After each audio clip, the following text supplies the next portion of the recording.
See, that's a problem here. See that? Can't get up. Now it's gonna cause all the traffic.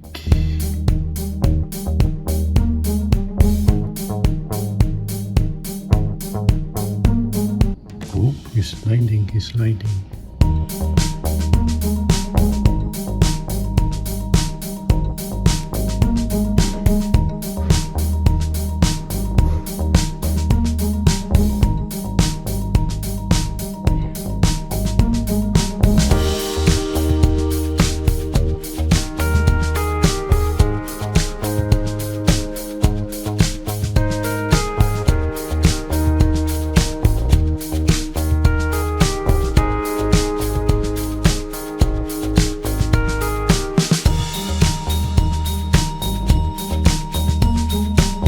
Yung baba naman nakasakay.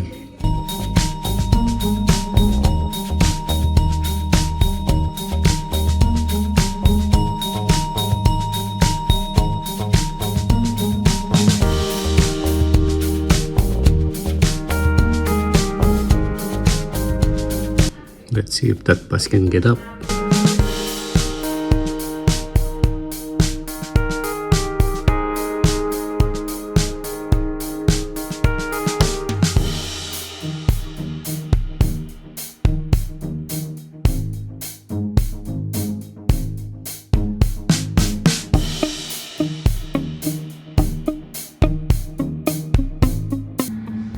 Oh, this bus can make it. Oh, it's sliding too.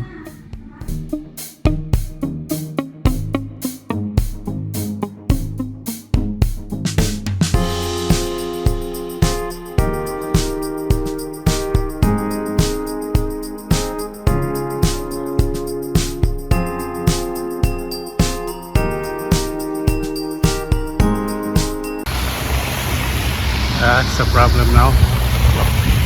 There's the roundabout right there. There's a bus stuck here. It's hard for them to turn. Another bus stuck there. There's 3 now. And 1 there too. And hirap nga. They should change route when it's snowing. It's Saturday, November 23. Buti na lang Sabado at kakaunti ang papasok ngayon at saka walang eskwela. O hindi, kaya naman ang traffic niyan sigurado. Mag-shovel tayo. Mga 6 inches ang snow.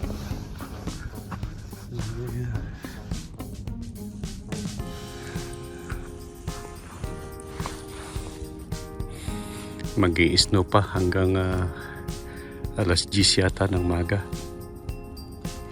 Yan, shovel ko na yan. Magaan naman siya. Yung gusto magpalamig dyan, only ice. Yan, clear out na. Kapitbahay ko nag-ano rin. Maaga rin niya nagising kasi.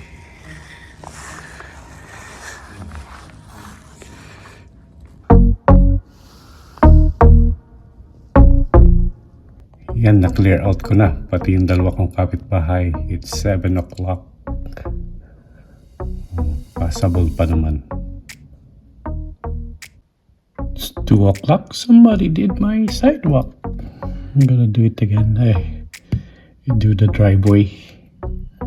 And passable naman. Ooh, cool.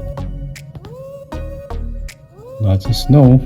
Yan, another 3 inches. So, kailangan natin i-clear yun doon sa may driveway doon. Paglabas, pupunta mamaya tayo sa airport. Kakunin si Commander. Boy, that's a lot. Mga 5-6 inches kaninang umaga. Nag-shovel na rin yung kapitbahay. Sinabil yung aking sidewalk. That's good. So, here, another 3 inches. It's 2:30 in the afternoon. Oh, ayan. There you go. It's clear out. Pwede na makalabas mamaya. Tignan niyo ang kulay ng snow dun sa road. Nilagyan na kasi nila yun ng sand, at gravel at saka salt para kumapit ang gulong para hindi madulas. Yan.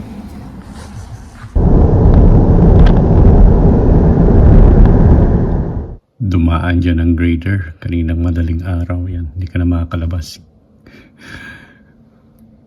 Kailangan natin alisin at bago tumigas. Doon kay Lori ang taas. Oh. That's a heavy workout.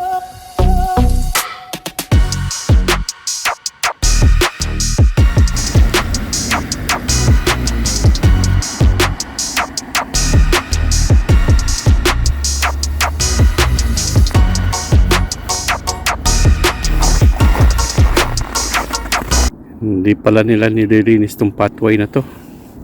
Doon lang, doon sa ibabaw doon. Minus 18. 8 o'clock in the morning. Daming snow.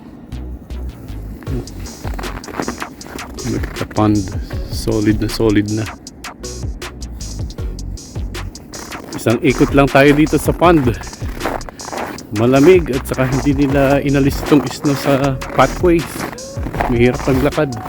Sa loob ng bahay tayo maglakad-lakad.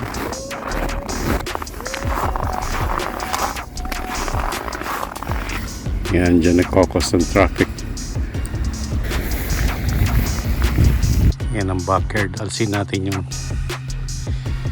at mababali ang mga sanga.